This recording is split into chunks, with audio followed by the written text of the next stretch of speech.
This is a danger of business, Watson. Stay near to Sir Henry. Don't worry, Holmes. I have brought my army revolver. Would write to me every day. Driver, why is that soldier guarding the road? Because a prisoner named Sheldon has escaped from Tamar prison. It's very dangerous.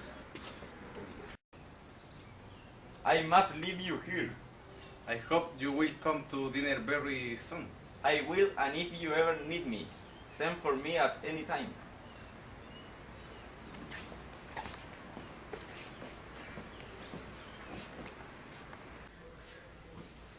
Welcome to Baskervilles Hall, sir. I am Barrymore. Shall I show you the house? Yes, please. My name is Henry, and Hello, sir. this is Dr. Watson, Hello, my sir. guest. Very good. Follow me. Okay, thanks.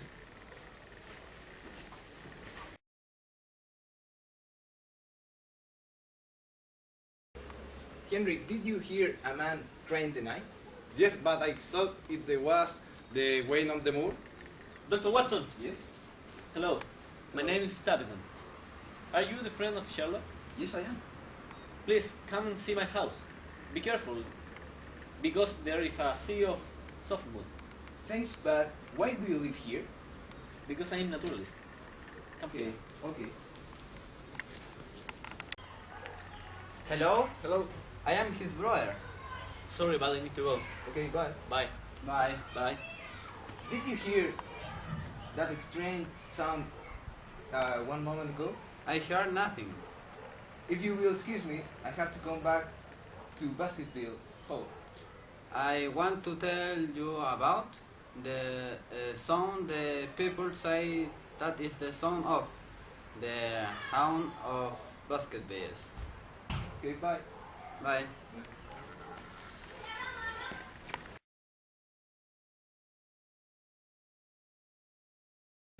My dear Holmes, I wrote and told you about Baskerville Hall and the people who live here. Now I have more facts to tell you. First, I will draw a map of the area. It will help you to understand my story. Baskerville Hall is about 2 miles southwest of Grimpen Village. I walked to the village to post letters.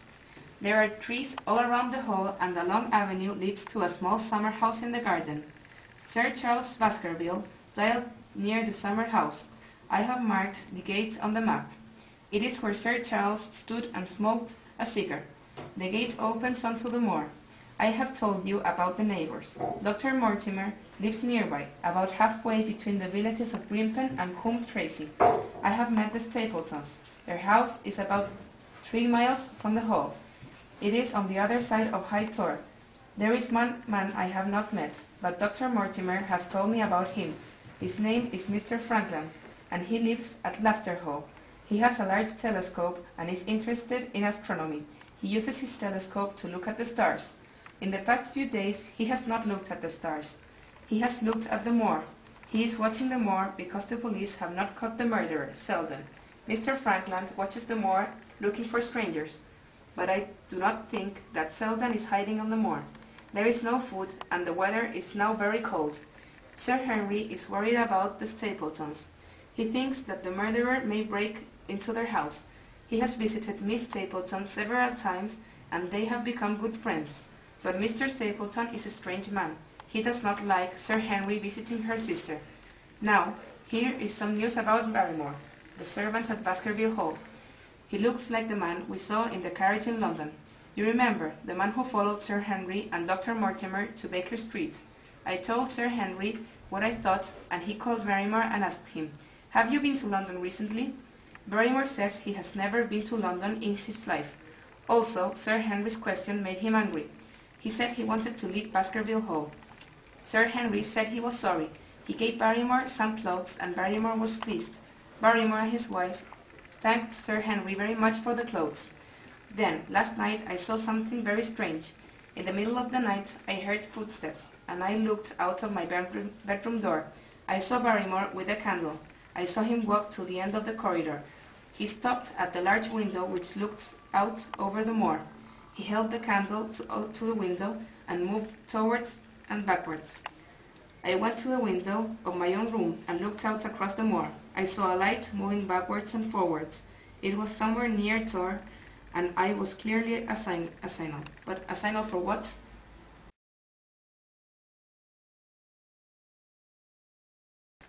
Baskerville Hall, Dartmoor, 15 October 1889. My dear Holmes, I am now able to answer the question at the end of my last letter. I know why Barrymore signaled with a candle. First, let me tell you about Sir Henry and Miss Stapleton. I told you that they are very friendly. I have found out that Sir Henry is in love with her. The truth is he wants to marry her. Yesterday morning he said to me, "I'm going to see Miss Stapleton. I want to go alone." "But Mr. Holmes told me to stay with you," I said. "You must not go across the moor on your own." "I shall go alone," said to Sir Henry, and he went out. I did not know what to do. I waited for 10 minutes. Then I decided to follow him. I did not see everything, but this is what happened. Sir Henry met Miss Stapleton on the moor. He asked her to marry him. He told me this afterwards. They walked towards Mary's house to see Miss Stapleton. They met him outside the house. Sir Henry told Stapleton the news. I reached Hightoll before Sir Henry met Stapleton, so I saw what happened next. I saw Sir Henry talking to Stapleton. Suddenly, Stapleton became wild and angry. He shouted at Sir Henry. Then he took his sister's hand and pulled her towards Mary's house. Sir Henry turned away and walked back towards the hall. He saw me by Hightoll. He was not angry that I had followed him. "Watson," he said, "that man is mad. I told him that I want to marry his sister. He shouted at me. He told me never to see her again. I think he is mad." I said nothing, and he walked back to the hall. That afternoon, Stapleton came to the hall. He wanted to speak to Sir Henry. He kept saying, "I am sorry. I was very rude." Then he invited Sir Henry to dinner at Mary's house on Friday night. Now I will tell you the story of Barrymore. I told Sir Henry that I had seen Barrymore signal with a candle. Sir Henry said, "We will wait for him tonight. If he signals again, we will catch him." Sir Henry and I did not go to bed. We sat waiting in Sir Henry's study until 2 o'clock in the morning. Then we heard footsteps outside the study. We listened. The footsteps went upstairs. Sir Henry and I waited for 2 more minutes. Then we opened the door quietly and went upstairs. We saw Barrymore by the large window at the end of the corridor. He had a candle in his hand and he was waving the candle in front of the window. "What are you doing, Barrymore?" Sir Henry shouted. Barrymore almost dropped the candle.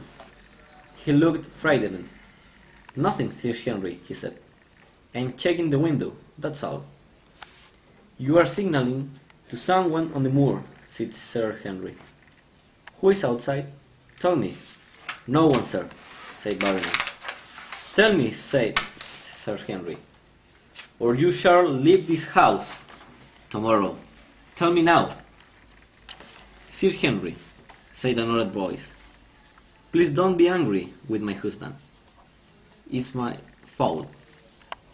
We turned and saw Mr. Barrymore. She was standing at the top of the stairs, holding her hands tightly together. "My brother is outside, sir," she said. "My brother is Sheldon, the man who escaped from prison." "Sheldon, the murderer?" I said. "And why do you signal to him at night?" "My husband takes him food and clothes," said Mrs. Barrymore. "We signal to tell him my husband is coming." "I understand," said Sir Henry. "He is your brother. You must try to help him. Go to your room. We will talk about this in the morning." The Barrymore left the room. Sir Henry turned and spoke to me. "I'm sorry for them, but Sheldon is a murderer, I must try to catch him. Look, I said. Look out of the window. There's a light on the moor. Sir Henry looked. A small light was shining on the moor. It was near Hector. That's him, said Sir Henry. Come, Dr. Watson. We will go to that light. Bring your revolver. We put on our coats quickly and went out onto the moor. The moon was bright, and so we could see the path across the moor. Also, we could see the signal light. It was about a mile away. There, said Sir Henry. Selden is there. Hurry. I followed Sir Henry along the path across the moor. I was worried. I did not want Sir Henry to go far on the moor at night. At that moment, we heard a strange sound. It was a deep howling sound. It came from some distance away. What's that? Asked Sir Henry. There was fear in his voice. I was afraid too. It sounds like a dog, I said. It sounds like a very large dog. Shall we turn back? No, said Sir Henry. We are nearly there. Look! In front of us we saw the signal light clearly. It came from a lamp which stood on a rock. Beside the rock was a man, but the man did not see us. He was looking in the other direction. Again, we heard that deep howling sound, the sound of a huge dog. The sound was much nearer now. We heard the sound again. It was coming nearer all the time. He was running away from something else which we could not see. He picked up the lantern and jumped on the rock. He looked on one way, then the other. Suddenly, he jumped off the rock and started to run. He ran towards Hector. He was running away from us, but he was not running away because he saw us. He was running away from something else which we could not see. Quick, Dr. Watson, follow him, shouted Sir Henry. Get your revolver ready. We ran along the narrow path. Near us, we heard the deep howling sound. It was very near and very loud. Then we heard a scream. We stopped. Be careful, Dr. Watson, said Sir Henry. Let us go forward slowly. That night was silent. We walked forward slowly. There was something, or someone, lying near the bottom of the tor. We went over to it. I held my revolver in front of me. We found the body of a man at the foot of the tor. The man had fallen from the rocky hill. He was dead. His neck was broken. We were sure that the man was Selden. He was dressed in Sir Henry's old clothes, the clothes that Sir Henry had given to Barrymore. I have one last strange thing to tell you, Holmes. I looked up at the tor from which Selden had fallen. Up above, at the top of the tor, stood a tall, thin man. I saw him only for a moment. Then he disappeared into the night. But I know I have seen him before. I will search for this strange man who walks on the moor at night.